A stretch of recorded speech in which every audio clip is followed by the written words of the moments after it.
Isa sa mga magandang naidulot ng makabagong teknolohiya ay ang kakayahan nitong pag-usapin ng mga tao kahit nasa magkabilang panig pa ng daigdig. Ito ang nagbibigay daan upang makapag-usap at makilala ng iba't ibang lahi ang isa't isa na di na kailangan pang bumiyahe ng malayo. Hindi na rin bago sa atin ng mga kapwa Pilipino na ang nakakatuluyan ay baniyaga sa pamamagitan ng mga dating sites. Bagamat maraming masasayang relasyon ang nagsimula sa mga dating sites at social media platforms, mahalaga pa rin na kilalaning maigi ang taong kausap bago magtiwala ng lubos. Ang kwentong ito ay tungkol sa kalunos-lunos na sinapit ng mag-inang Benilyn at Jellica Burke sa kamay ng isang baniyaga.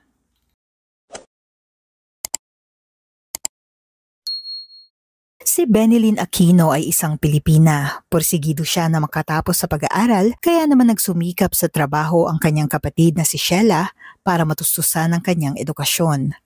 Mabait, matalino at maaasahan kung ilarawan si Benilyn ng kanyang pamilya. Siya ay palakaibigan at mapagpakumbabang tao. Maalalahanin din siya kaya naman di lubos maisip ng kanyang kapatid na si Sheila na may taong maiinis at makakaalitan niya.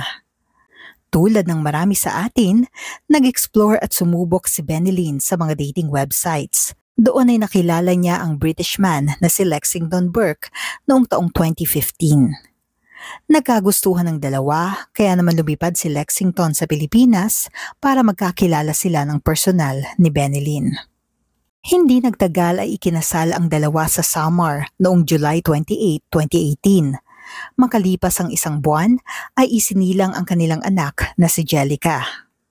Nang 1 taong gulang na ang kanilang anak ay sumama na ang mag-inang Benilyn at Jellica kay Lexington sa United Kingdom. Dala ang kanyang pangarap na magkaroon ng magandang kinabukasan sa labas ng bansa at tumulong itaguyod ang pamilya. Nagsumikap siya sa pagtatrabaho para may maipadalang pera sa kanyang pamilya sa Pilipinas. Sa kasamaang palad ay hindi nagtagal ang kanilang relasyon. Noong 2020 ay naghiwalay sina Benilyn at Lexington. Lumipat sa isang shelter ang mag-ina at doon sila nanirahan.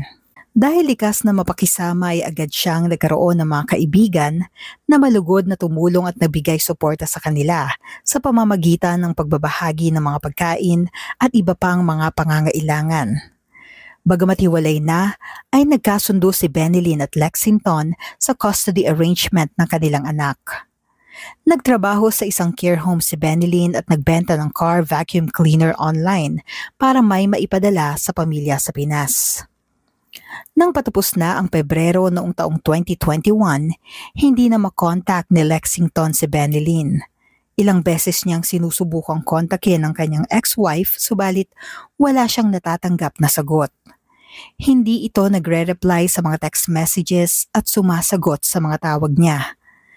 Nag-iwan din siya ng mensahe sa letterbox pero wala pa rin siyang natatanggap na sagot. Nakatanggap ng tawag si Lexington mula sa social work department para magtanong tungkol kay Benilyn dahil hindi rin nila makontak ang Pinay at hindi rin siya nagpakita sa nakaraang appointment. Tila hindi na normal ang mga nangyayari kaya naman noong March 1 ay nireport na ni Lexington sa pulisya ang pagkawala ni Benilyn kasama ang anak nilang si Jellica at isa pang 7-year-old na babae na napag-alamang mas nakatatandang anak ni Benilyn. Itago na lang natin siya sa pangalang Lisa. Agad nagsagawa ng investigasyon ng Avon and Somerset Police at mabilis silang nakakuha ng lead.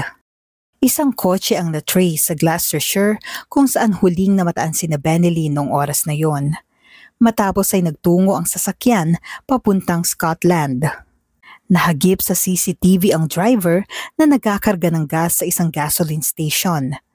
Nakipag-ugnayan ng mga investigador sa Scottish Police para matrace ang kinaroroonan ng sasakyan. Napag-alaman na ang sasakyan ay nakarehistro sa isang nagngangalang Andrew Innes. Nalaman nilang nagtungo si Andrew sa Dundee sa isang syudad sa Scotland para sunduin si Benilyn. Bagamat magkaiba ang oras sa UK at Pinas, regular ang pag-uusap ng magkapatid na Sheila at Benilyn. Noong February 18 ay naka-video call pa ni Sheila ang kanyang kapatid. Nang panahong yon ay kasalukuyang nakasakay si Benilyn sa kotse ni Andrew papuntang Scotland. Tinanong ni Sheila kung pwede niyang makita si Andrew kaya tinapat ng kapatid ang camera sa lalaking nagdadrive. Walang dalang bagahe o malalaking bag si Benilyn, nangangahulugang wala silang planong magtagal sa kanilang pupuntahan. Makalipas ang 2 araw ay wala nang narinig si Sheila mula sa kapatid kaya naman nagsimula na siyang mag-alala. Hindi na ito nagre-reply sa kanyang mga messages. Kaya noong February 20, araw ng Sabado, nagpadala siya ng message kay Andrew. Kinabukasan ay nakatanggap siya ng reply na nagsasabing huwag siyang mag-alala dahil maayos ang kalagayan ni Benilyn. Ayon kay Andrew, iniwan niya si Benilyn sa isang cafe sa Glasgow kasama ang isang lalaki na nakilala din niya online. Ang lalaki daw ay isang teacher. Sumama at nanirahan daw si Benilyn kasama ang lalaki. Nagtatago daw si Benilyn sa mga otoridad dahil ang ex niyang si Lexington ay gustong makuha ang kustodiya ng anak at ipapadeport nito pabalik sa Pilipinas si Benilyn. Mungkahi din daw niya kay Benilyn na itapon na ang cellphone para hindi siya matrack ng mga otoridad. Nang tanungin ni Sheila kung buhay pa ang kapatid niya, ang sagot ni Andrew ay mapayapang bansa ang Scotland na may mababang crime rate kaya wala siyang kailangang ipag-alala at siguradong ligtas ang kanyang kapatid. Sinabi din ni Andrew na i-delete na niya ang lahat ng nasa cellphone at computer niya para maprotektahan din ang sarili niya at maging si Benilyn sa mga naghahanap na otoridad. Nag-request si Sheila na magpadala ng video ni Benilyn bilang patunay na ligtas ang kapatid. Nagpadala ng video si Andrew. Ang pinadala niyang video ay luma na. Noong March 5, 3:20 p.m., ilang mga pulis ang dinispatch sa 21 Troon Avenue. Ito ang address kung saan nakarehistro ang na-trace nilang sasakyan. Ito rin ang tahanan ni Andrew Ines. Natagpuan ang sasakyan na nakaparada sa labas ng bahay. Doon ay nakita rin nila ang isang malaking container na naglalaman ng samut-saring kagamitan tulad ng kutsyon at mga debris. Kinatok ng mga pulis ang bahay. Nandoon si Andrew na siyang nagbukas ng pinto, ngunit bahagya lang. Tumanggi siyang papasukin ang mga otoridad dahil nagsi-self-isolate daw siya at ang anak daw niyang babae ay kakaligo lang at kailangan pang magbihis. Naaninag nila ang 7 taong gulang na babae na si alias Lisa na siyang nabanggit ko kanina na anak din ni Benilyn. Malakas ang kutob ng mga pulis na may nangyayaring hindi tama kaya nagpumilit silang pumasok sa bahay. Pagpasok ay napansin agad nila ang magulong paligid na parabang under renovation ang lugar. Ang mga kitchen utensils ay nakatambak sa hagdanan at walang mga kasangkapan sa kusina. Nasa living room naman si Lisa na nanonood ng cartoons. Kinausap siya ng mga otoridad at doon ay kinumpirma niyang hindi niya kaano-ano si Andrew. Nang tanungin si Andrew, sinabi niya na hinatid niya sa isang cafe sa Glasgow ang mag-ina at sumama sa isang di kilalang lalaki. Yun na raw ang huling beses na nakita niya ang mag-ina. Duda ang mga otoridad sa salaysay ni Andrew kaya naman nag-usisa pa sila. Ang sumunod na sinabi ni Andrew ay ikinagimbal ng mga pulis. Inamin niya na patay na at nasa ilalim ng sahig sina Benilyn at siya ang salarin. Nag-away sila kaya tinapos niya ang buhay ng Pinay. Maging si Jellica daw ay kasama na rin ang kanyang ina sa ilalim ng sahig. Agad inaresto si Andrew. Nasa pangangalaga naman ng mga otoridad si Lisa. Kinabukasan ay sinampahan na ng kasong murder si Andrew Ines dahil sa pagpatay sa mag-inang Benilyn at Jellica. Ngayon naman ay kailangang matagpuan ang kanilang mga labi. Sa investigasyon ng pulisya ay napagtagpi-tagpi nila ang mga pangyayari. Napag-alaman nilang si Benilyn ay may account sa isang dating website na Filipino Cupid. Doon ay nakilala niya si Andrew Ines, 50 years old. Si Benilyn ay 25 years old. Sa una ay pa-chat-chat lang ang dalawa pero kalaunan ay naging video call na. Sumunod ay nagsimula ng manghingi si Andrew ng mapang-akit na litrato na siya namang tinanggihan ni Benilyn. Pagkatapos ay inalok niya ng salapi at hanap buhay ang Pinay bilang isang community relations manager. Nag-alok din siya ng lugar na matutuluyan ni Benilyn kapag tinanggap na niya ang trabaho. Subalit sinagot siya ng Pinay na kung tatanggapin niya ang trabaho ay kaya niya namang gawin ito habang nasa Bristol kung saan siya kasalukuyang nakatira. Sa kabila nito ay napagkasunduan pa rin nilang magkita ng personal noong February 12. Bagamat maraming restrictions noong panahong yon dahil sa COVID-19, bumiyahi pa rin si Andrew ng mahigit 400 miles mula Dundee papuntang England para makita si Benilyn sa Kingswood. Nais din ni Benilyn na makapamasyal at makita ang ganda ng Scotland kaya pumayag siyang sumama kay Andrew at makituloy sa tahanan niya buong weekend. Iba't ibang larawan ng mag-ina ang nakuhaan habang namamasyal. Ilan doon ay kasama si Andrew. Natuklasan ng mga otoridad na bago ang araw ng pagkikita ay nag-search si Andrew sa internet tungkol sa bilang ng mga murder sa Scotland. Nag-search din siya tungkol sa chloroform at underfloor storage.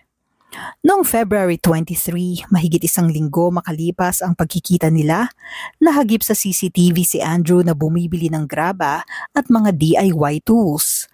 Sumunod na araw ay namataan ng malaking container sa labas ng kanyang bahay. Di biro ang gagawing paghahanap sa mga labi ni Benilyn at Jellica. Kung totoo ang sinasabi ni Andrew na nasa ilalim ng sahig ang mag-ina, kailangan nilang bakbakin at hukayin ang sahig ng property niya. 2 linggo ang itinagal ng paghuhukay sa property.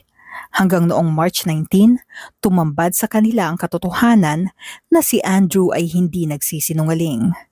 Tinatayang 3 feet ang lalim ay natagpuan nila ang mga labi ni Benilyn at Jellica. Sa Pilipinas ay nakatanggap ng tawag si Sheila tungkol sa masalimuot na sinapit ng kanyang kapatid at pamangkin.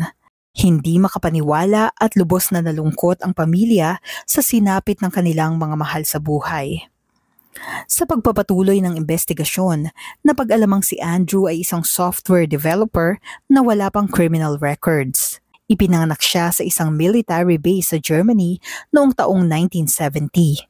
Lumipat siya sa Dundee, Scotland noong 24 years old at doon siya nagtrabaho. Ikinasal siya sa isang Hapones at nanirahan sila sa Japan. Nagkaroon sila ng 3 anak. Noong taong 2019, naghiwalay si Andrew at ang kanyang asawa. Pinadeport siya mula Japan pabalik sa UK, malayo sa kanyang asawa at mga anak. Nabahala ang mga otoridad sa isa pa nilang natuklasan. Si Andrew ay may account sa 34 dating website. Gumawa siya ng isang tool na may kakayahang kumonekta sa mga dating sites at mangolekta ng impormasyon ng mga babae. Ang mga naipong data ay nilalagay niya sa isang spreadsheet kung saan pinagkukumpara at nirarank ang mga babae ayon sa kanilang edad, timbang, tangkad at dapat ay may anak na bata pa. Ang mga nakakakuha ng matataas na score ay ang mga babaeng nasa late 20s pababa na may mga anak na. Dito niya nakuha ang detalye ni Benilyn. Sa resulta ng autopsy, nagtamo ng internal bleeding at malalang injury sa kanyang ulo si Benilyn. Nagtamo rin siya ng saksak sa dibdib. Ayon sa resulta ng investigasyon, naghahanda ng pagkain si Benilyn sa kusina nang bigla siyang pukpukin ni Andrew ng martilyo ng makailang beses. Matapos noon ay kumuha si Andrew ng mahabang kutsilyo na siyang ginamit din niya sa Pinay. Ang pangyayaring ito ay nasaksihan ni Lisa. Matapos noon ay binalot niya ang katawan ni Benilyn at nilagay sa kusina. Sa mga susunod na araw naman ay nakaranas ng pananamantala si Jellica bago siya tuluyang tapusin sa pamamagitan ng pagsakal. Maging si Lisa ay nakaranas din ng pananamantala. Ang mga ito ay pinabulaanan ni Andrew at sinabing nagkaroon ng pag-aaway sa pagitan nila at nagawa niya ito bilang self-defense kay Benilyn na may hawak na kutsilyo. Subalit hindi ito tumutugma sa nahagip sa CCTV kung saan nakitang bumibili siya ng martilyo na siyang ginamit niya kay Benilyn. Sa paglilitis ng kaso, naroon ang kapatid ni Benilyn na si Sheila at ang kanilang ama. Naroon din ang ama ni Jellica na si Lexington. Sinabi ni Andrew na nawala siya sa katinuan at sa paningin niya ay kamukhang-kamukha ni Benilyn ang kanyang ex-girlfriend at kanyang asawa na parehas nanloko sa kanya. Sinisi niya ang kanyang steroid medication na nakaapekto daw sa kanyang pag-iisip. Ang mga salaysay ni Andrew ay hindi nakalusot sa korte. Si Andrew Ines ay nahatulan ng guilty at nasintensyahan ng habang buhay na pagkakabilanggo. Maaari siyang makalaya sa pamamagitan ng parole pagkalipas ng 36 years.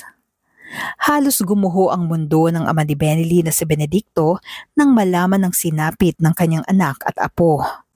Handa namang mapatawad ng kapatid na si Sheila si Andrew Ines kung habang buhay niyang pagbabayaran sa bilangguan ang kanyang ginawa. Matinding puot naman ang nararamdaman ni Lexington kay Andrew dahil sa ginawa nito sa kanyang walang kamuwang-muwang na anak. Ang mga kaibigan ni Benilyn sa Bristol ay nagtipon-tipon para mag-alay ng kandila, bulaklak at laruan sa pagpanaw ng mag-ina. Nagtali sila ng mga puting lobo sa puno na nagsasabing, "You are loved, you are missed, you are remembered."